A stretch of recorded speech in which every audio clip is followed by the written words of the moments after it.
Hey guys, welcome to a new video. My wallet and my TBR are not happy with me, but I have a book haul for y'all and I bought all these books. I didn't get any of these books for free. Didn't have to look at the little free libraries this month and I haven't been to Goodwill. So let's see what I got. At the start of the month I did go to Barnes & Noble and that's really when the wallet and the TBR were screaming because I didn't need to get this many books, but I did. I don't have a theme genre-wise for what I am reading this month. I just went in, looked for a book of every genre, and if I could find it, I would get it. If I couldn't find it, wouldn't get it. That simple. I only found 2 of those books and came out with 2 more. The first was my romance pick, and that is Happily Never After by Lynn Painter. I am super excited for this one. This is an author that I haven't read from before, but I do know is quite popular, and some of my friends have read from Lynn Painter. I do want to give her a go. Their name, The Objectors. Their job, to break up weddings, is hired. Their dilemma, they might just be in love with each other. I'm so excited to see where that could go. I think that's such a cool premise for a romance book because it's kind of anti-romance and then that doesn't really end up working for them.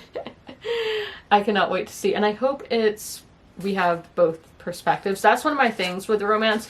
Do you guys like to have one of the perspectives or have both? I like to have both, and it does look like we're going to have both. I think that just adds more and makes the romance more believable. The other book that I was able to find was my thriller pick, and this will be continuing a series that I started last fall with The Power of the Dog by Dawn Winslow. This is the Cartel by Dawn Winslow, and this was the one that I really wanted to get to because I had watched the show Narcos, really enjoyed it. That's usually not my wheelhouse for kind of TV, but I did really enjoy it. When I was looking for books that if you like Narcos, you'll like this book, this was the book that kept coming up. But it is a sequel. I had to read the first book first, and I did really enjoy that book. One of the best thrillers that I've ever read. I think if you like Ken Follett and you want to switch from historical fiction to thrillers, Dawn Winslow would be a good author to do that with. But this is the Cartel, so continuing that series of we are following cartel members, women who might be involved with them, and DEA agents who are in the midst of the drug war. This is predominantly in Mexico, rather than being in Colombia like Narcos. But it was so shocking. There were scenes that were really steamy. There were just brutal torture scenes. You're getting everything when you get into this series, very similar to Ken Follett books where you're getting everything. In my head, I was like, I can't just get 2 books. That is the capitalist, whatever, American mantra in my head. I'm just joking around, y'all. But I did want to get a newer release as well, and I picked up Cleopatra by Sara El Arifi. There is so much drama, legend around the name of Cleopatra. This Cleopatra is Cleopatra the 7th, but I think most people aren't going to know that. That's just me with my ancient history knowledge. So much legend around her and this just seductress woman that she was, and this is telling her story from her perspective. I've heard if you like Greek mythology retellings, I have some over there behind me, then you might like this book, even though Cleopatra was a real honest-to-God woman, like she existed. And we are seeing her life from her perspective. As I said, I love ancient Egypt, ancient Roman history. This is in Ptolemaic Egypt.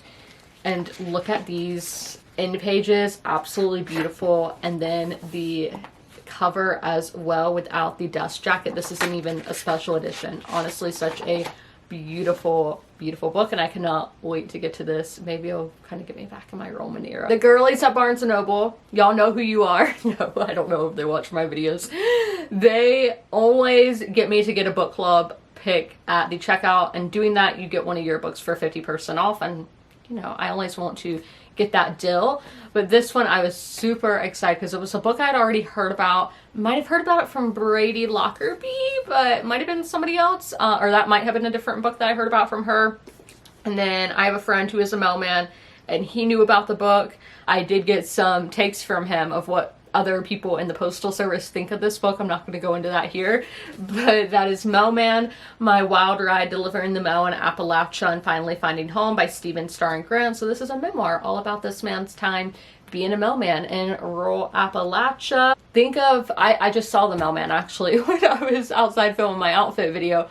All of us pretty much use the postal service. I love to get a behind the scenes take on these kind of things that humanize things, because I know a lot of people might not actually see their mailman and know their mailman, but it really, these kind of books humanize it and make it be like, mail isn't just what's in your mailbox. There's a whole process of how it gets there. And I do love when nonfiction books humanizes the really basic things that you never really think about, because there's something like we take for granted. It's something we see every single day and don't think that much about. I do think this book might be able to do that for the US Postal Service. I did go to Target and picked up a memoir. If you are a memoir reader, Target might be the place to go, because one, they're always having some kind of sale on their books, and like every celebrity memoir that you can think of is there. So this time I got View from the East Wing by Jill Biden. I do love this cover. I'm just loving memoir covers lately. I know if I wrote a memoir what my cover picture would be. I don't know what that says about me. But I am doing a project where I am reading a book by every president and first lady.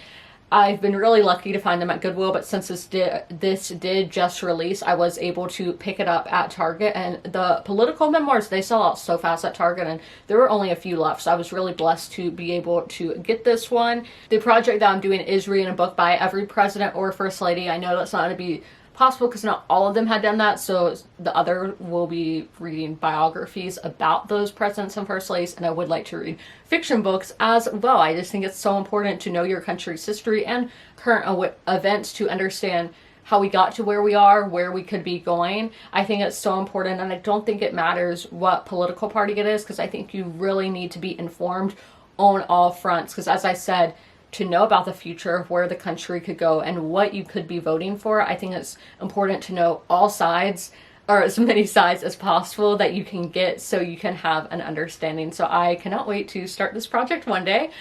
I will start it one day. I am just doing so many projects. I don't know when, but I am building that catalog for when I do start that. So this is about Dr. Joe Biden's time being the First Lady. It's called View from the East Wing, which is where the First Lady's office is.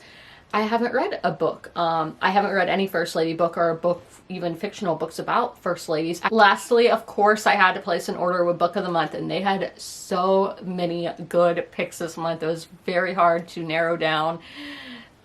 So next month is my birthday month, and that's when you can get a free book. I might be going a little crazy. It's going to be a lot of fun. The first book that I got is Main Characters by Bobby Palmer. Some love stories are bigger than just two people. This is a romance book, more so literary romance, and we are going to be seeing the romance from the point of view of everybody except the two people involved with the romance. I have never heard of a romance book doing that. I think that is so unique that we're going to be seeing it from outsider perspectives. I've never heard of that.